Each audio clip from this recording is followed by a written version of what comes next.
والسلام عليك يا رسول الله وعلى آلك وأصحابك يا سيدي يا حبيب الله. الصلاة والسلام عليك يا نبي الله وعلى آلك وأصحابك يا نور الله. میرے نہایت واجب الاحترام اساتذہ کرام، ہم مکتب ساتھیوں، بھائیوں، بزرگوں، السلام علیکم ورحمۃ اللہ وبرکاتہ. آج جس موضوع پر میں بیان کرنے جا رہا ہوں اس موضوع کا نام ہے حسن مصطفیٰ صلی اللہ علیہ وسلم. دعا ہے کہ اللہ عز و جل مجھے حق اور سچ بیان کرنے کی اور مجھے آپ سب کو سنا کر اور آپ کو سن کر اس پر عمل پیرا ہونے کی توفیق عطا فرمائے.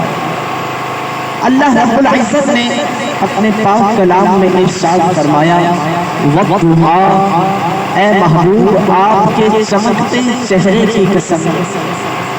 روایات میں آتا ہے جن کا خلاصہ کچھ اس طرح ہے کہ ایک مرتبہ میرے نبی کریم صلی اللہ تعالی علیہ وآلہ وسلم نے روح الملائکہ سیدنا جبریل امین سے فرمایا، اے جبریل میں تمہاری اصل صورت دیکھنا چاہتا ہوں، اپنی اصل صورت دکھاؤ. جبریل امین نے عرض کی، یا رسول اللہ کہاں پہ دکھاؤں؟ تو میرے آقا نے فرمایا مکہ میں. تو جبریل امین نے عرض کی، یا رسول اللہ وہاں جگہ کم ہے. میرے آقا نے فرمایا فلاں جگہ. جبریل امین نے عرض کی، یا رسول اللہ وہاں بھی جگہ کم ہے. میرے آقا نے فرمایا فضا میں کھلی پہاڑ، کھلی فضا میں پہاڑ پر چڑھ جاؤ اور وہاں پر اپنی اصل صورت دکھاؤ.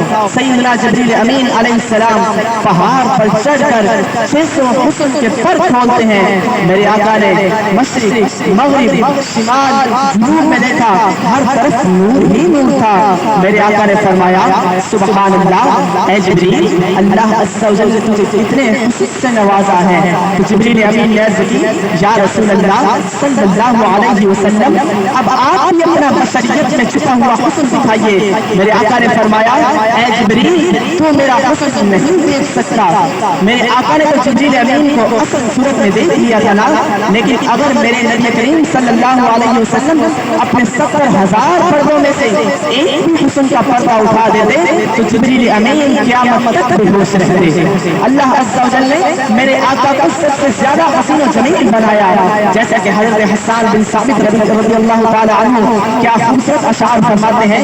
آپ فرماتے ہیں وَأَحْسَنَ مِنْكَ لَمْ تَرَ قَطُّ عَيْنِي، یا رسول اللہ آپ جیسا حسین و جمیل میری آنکھ نے دیکھا ہی نہیں. وَأَجْمَلَ مِنْكَ لَمْ تَلِدِ النِّسَاءُ، آپ جیسا حسین و جمیل کسی ماں نے جنا ہی نہیں. خُلِقْتَ مُبَرَّأً مِنْ كُلِّ عَيْبٍ، اللہ عز و جل نے آپ کو ہر عیب سے پاک پیدا فرمایا. كَأَنَّكَ قَدْ خُلِقْتَ كَمَا تَشَاءُ، گویا کہ اللہ عز و جل نے آپ کو آپ کی چاہت کے مطابق بنایا ہے. نبی کریم صلی اللہ تعالی علیہ وآلہ وسلم خود اپنے بارے میں کیا ارشاد فرماتے ہیں، آئیے حدیث پاک سنیے. قد روى الدارقطني من حديث انس بن مالك خادم رسول الله صلى الله عليه وسلم ان النبي عليه الصلاه والسلام قال ما بعث الله تعالى نبيا الا حسن الوجه وحسن الصوت وكان نبيكم احسنهم وجها واحسنهم صوتا. حضرت انس بن مالک خادم رسول اللہ صلی اللہ علیہ وسلم روایت کرتے ہیں کہ نبی کریم صلی اللہ تعالی علیہ وآلہ وسلم نے فرمایا اللہ تعالیٰ نے کوئی نبی مبعوث نہیں فرمایا مگر خوبصورت چہرے والا اور دلکش آواز والا، اور تمہارے نبی کا چہرہ سب سے زیادہ خوبصورت ہے اور تمہارے نبی کی آواز سب سے زیادہ دلکش ہے. ایک اور روایت نبی کریم صلی اللہ تعالی علیہ وآلہ وسلم کے حسن پر سنیے. ان جابر بن سمرة رضی اللہ تعالی عنہ قال رأيت النبي صلی اللہ علیہ وسلم في ليلة إدحيان فجعلت أنظر إلى رسول الله صلى الله عليه وسلم وإلى القمر وعليه حلة حمراء فإذا هو أحسن عندي من القمر. حضرت جابر بن سمرة رضی اللہ تعالی عنہ روایت کرتے ہیں کہ میں نے نبی کریم صلی اللہ تعالی علیہ وآلہ وسلم کو 14ویں رات میں دیکھا. میں کبھی چاند کو دیکھتا، کبھی نبی کریم صلی اللہ تعالی علیہ وآلہ وسلم کو دیکھتا، کبھی میں 14ویں کے چاند کو دیکھتا، کبھی میں مدینے کے چاند کو دیکھتا. اس وقت میرے آقا سرخ جبہ پہنے ہوئے تھے. بالآخر میرا یہی فیصلہ تھا کہ میں 14ویں کا چاند مدینے کے چاند،